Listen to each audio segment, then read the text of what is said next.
Hi students, let me pull up my screen to share with you.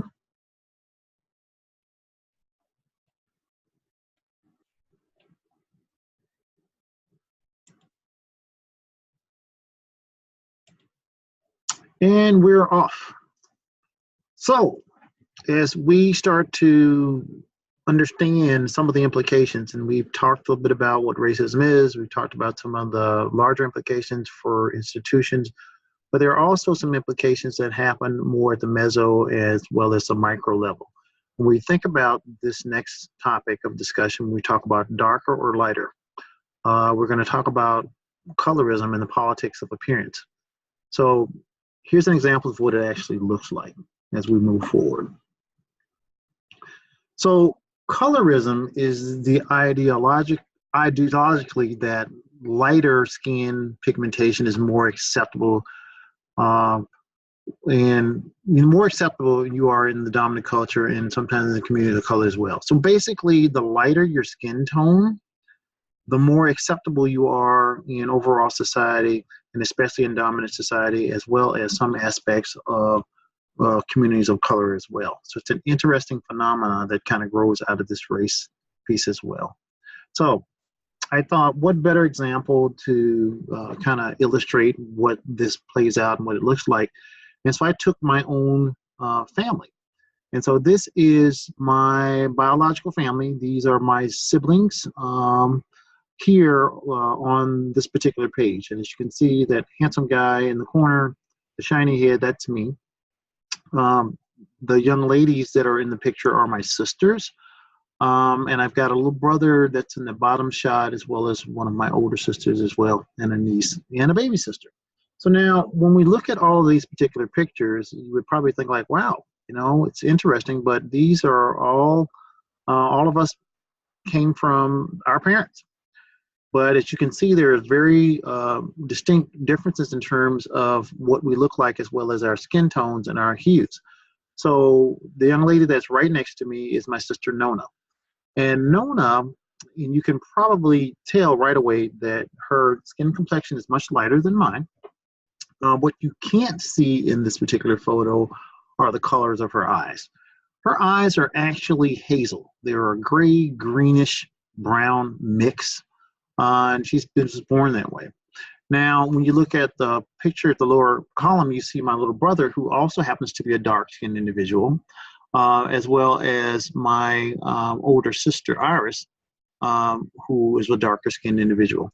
And then I've got a younger sister here with the little thing there in her hair, was actually a medium brown. So she's not as dark as, but not as light as my sisters.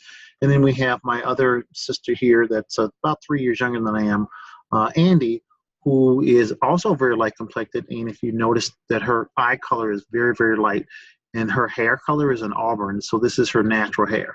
So now, why am I showing you all this and why am I telling you all this? Well, because for my siblings who were lighter skinned, there were differences that were made with, say, interface with different parts of the community.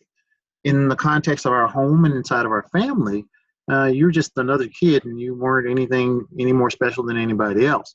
But outside of that parameter, when we started to move into the community and they started to interface with schools and different organizations, there were different things that happened for them that didn't happen for those of us who had darker skin. So for an example, my sister Andy that I showed you, had a brief stint as a model and was featured in a national publication. My sister Nona, who we talked about with the hazel eyes, was actually elected and served as a homecoming queen at her college. We also noticed that there were some preferential treatment by some teachers and some classmates in terms of they just kind of got a better deal. Even some relatives made a difference in terms of how they treated some of the lighter skinned siblings as opposed to some of the darker skinned. My lighter skinned siblings were always considered much more attractive and they were assumed to be smarter. So it's an example of what colorism looks like, you know, on a day-to-day basis. So this is in my immediate family, but think about how that could play out across generalized society.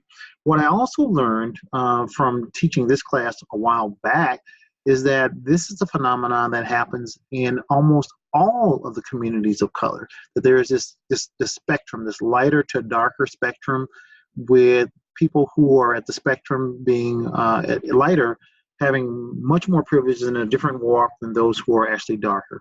This is true in Latino culture. This is true in Asian culture, Hmong culture in particular, the African American culture.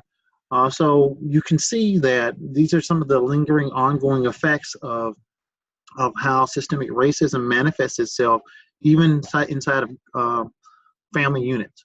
When we also start to think about the politics of appearance, then we also have to think about the media, who owns the media, who dictates what styles and what is attractive and what is not attractive. And so if you've got majority culture who, pretty much owns most of those particular media outlets and makes those determinations, they get to deem what's attractive and what's not attractive. And there's a difference in terms of how people are actually compensated based on what they look like, as well as the same thing for men with height. When you think about high-profile positions, when you think about people who are running corporations, when you're thinking about folks who are starring in Hollywood features, when you look at a lot of those particular things that are high visibility types of jobs, and if you look at who seems to be dominating that particular field are the folks who are considered folks who are attractive.